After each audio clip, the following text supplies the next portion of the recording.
Good afternoon, everyone. I'm Dr. Chitra, and today I'm very glad to actually get this opportunity to share my reflections over innovations and conversations in public health.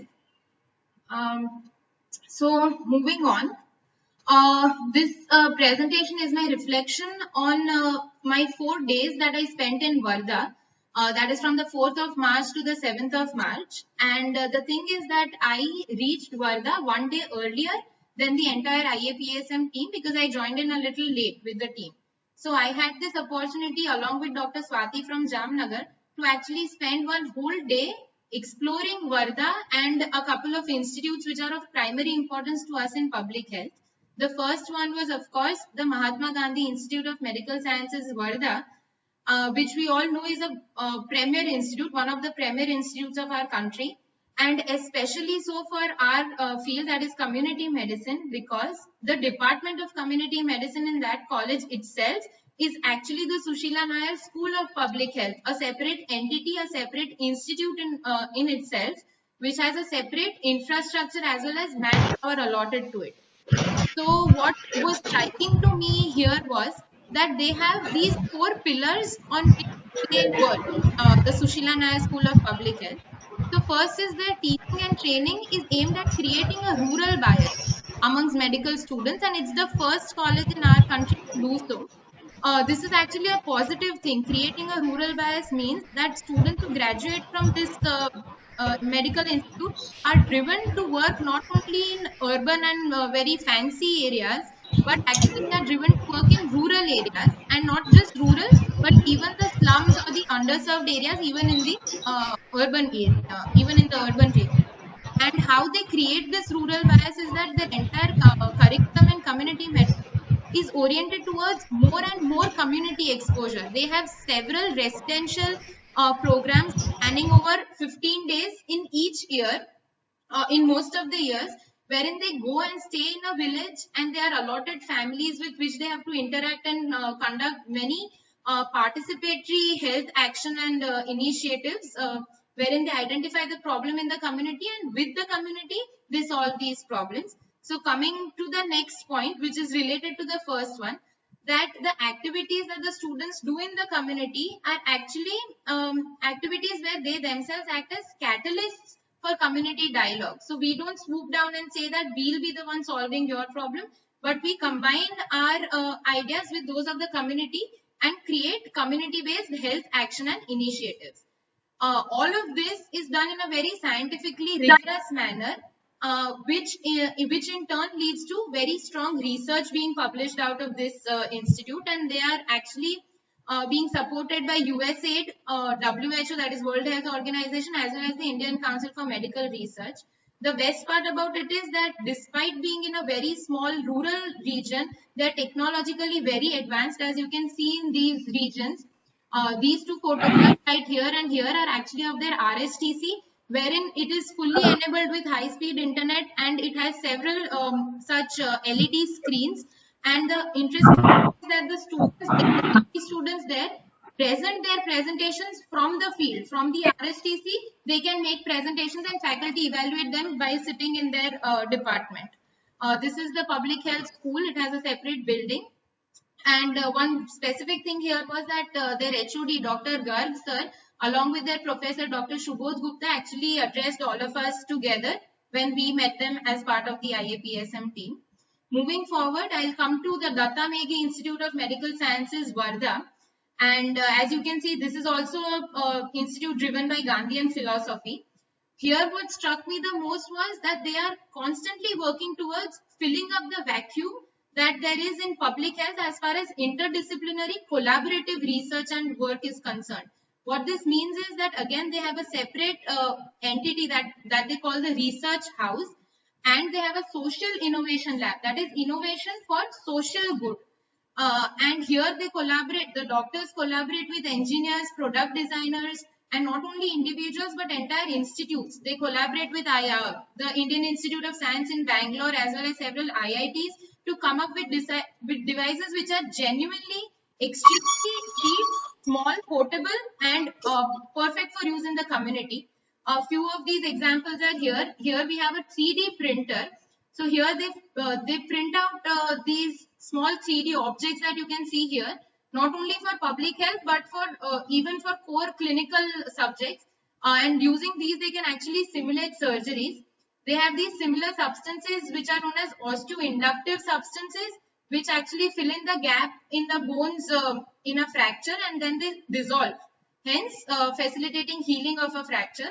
Also, they have this NCD small screening device which is Bluetooth enabled, has a QR code scanner and is linked with the Aadhaar card, and it transfers the information in the field itself to the mobile app of the participant or the subject, the person in the community. They also build these small objects, as you can see, which are basically aimed at stimulating children during their first 1000 days, which are considered as very important to develop their for the neurological development. As you can see, this is an entire infrastructure of a separate cell constructed only for research and social innovation. So we have talked about innovations till now, and I'm sorry I'm having to rush a little, but we have to finish in 10 minutes. And so now I come to the conversations which were so enriching in nature, and it was then that I realized that where do these innovations actually come from? They come from such enriching conversations. So conversations are actually the foundation of innovations according to me. And IAPSM Young Leaders National Conclave is actually doing just that. It is creating a formal platform where young people like us can interact with each other, exchange ideas, and come up with socially relevant innovations in public health. And so it was the first conclave of its kind. It was an initiative of the IAPSM Maharashtra chapter. And events itself were actually aimed at igniting conversations. So one such event was essay writing, which had this topic of fostering leadership in public health practice. So not just academic, but how to practice public health and how to become leaders in that. And there was this exam, and I'm glad to share that Dr. Heenal actually was awarded a prize in the essay. Another competition was the extempore competition, where we were given very innovative ideas like participatory leadership, lateral leadership, plagiarism, artificial intelligence and public health, and many more. And I'm very humbled to share that I was awarded the first prize in this competition. And so this conclave actually gave me an opportunity to have personal conversations with not one or two, but several of the speakers and young leaders who had come to that place. And one very prominent person there was Dr. Baba Saheb, who is a scientist E. Scientist E is a designation in National Institute of Virology, Pune. It's an ICMR institute. And right in the first week of March, that is when the COVID pandemic was rearing its ugly head, that was when I had the great fortune of meeting a scientist working in NIV Pune that time. So that was a 2-hour conversation I had on my way to the airport. Also, I had very enriching conversations with Dr. Gunjan, who actually won the IAPSM Young Leaders Oration Award. And interestingly, he was of course 10-12 years senior to me. But I had also applied for the same award just for the experience. And during my discussion with him, I realized that simply applying for the award also was a really good experience for me, because it encouraged me to draft an entire document showing all the things that I had done in just 2 years of residency. So it was a very good conversation. Again, I also had very good personal conversations with 3 faculty from Varda, MGIMS Varda. And they were the ones who actually told me in depth about all the participatory rural action activities, participatory research that they do in their field. And finally, so today we have discussed Seva Rural. Deya is going to discuss Gadchiroli. I have discussed Datta Megi Institute and MGIMS. So there's a common thread linking all these, which is Gandhiji's philosophy, Mahatma Gandhi's philosophy. And we had the good fortune of actually visiting the Gandhi ashram as well as the Nai Talim. So this is the place where they pray every evening. And I realized that this was the place which symbolizes the philosophies behind all these institutes. And we had a guided tour through the whole ashram.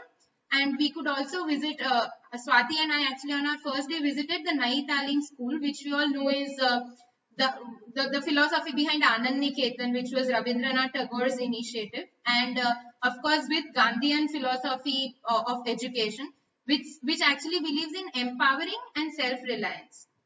And here the teachers are not bound by any set curriculum, but actually the teaching happens through conversations, which was what struck me the most. Because that brings me to my final reflections, because through these 4 days I realized that innovations and conversations are so tightly bound to each other, and all my reflections are actually based on the education system in our medical system. I realized that it is possible to develop a culture of knowledge generation rather than simply information retention. And we ourselves need to become public health professionals who are reformists and not just conformists. It is necessary for us to learn. It is necessary for us to be mentored by our seniors to become people who can find solutions and not simply recall previous solutions. And this is only possible when we encourage flexibility of thoughts and actions. Only then can innovations come out. And what other place than India to actually implement and try out those innovations? Because here in a country of 136 billion people, एक पथरो नाखे तो पण 10 problem देखाई छे. So it's a blessing in disguise. We have an unlimited opportunity to actually think and do out of the box initiatives. And I also realized one very important thing, which is that everybody does not need to know everything. That is why collaboration is important. That is what I learned in MGIMS when I asked the faculty that how do you do so much research on such large scales? They said that we don't do it alone. We collaborate within ourselves and with other institutes. So quest for knowing everything is actually an unworthy goal, in my personal opinion, from the experience that I had there. And finally, these 10 minutes might seem very abstract and non-tangible conversation, but I realized that these conversations actually reflect the philosophy behind the tangible outcomes that these institutes have actually produced. And I was surprised to realize that these abstract philosophies actually drive them to unconventional ways of teaching, and they actually result in doctors who are also good at conventional knowledge. So I think it's time that our system takes a leap of faith, and we all are a part of it, and we must explore beyond the set boundaries of our curriculum. And sometimes it's okay to not know everything. And this is the final photo, and I conclude with that. Thank you, and I hope I have not exceeded the time a lot. Thank you.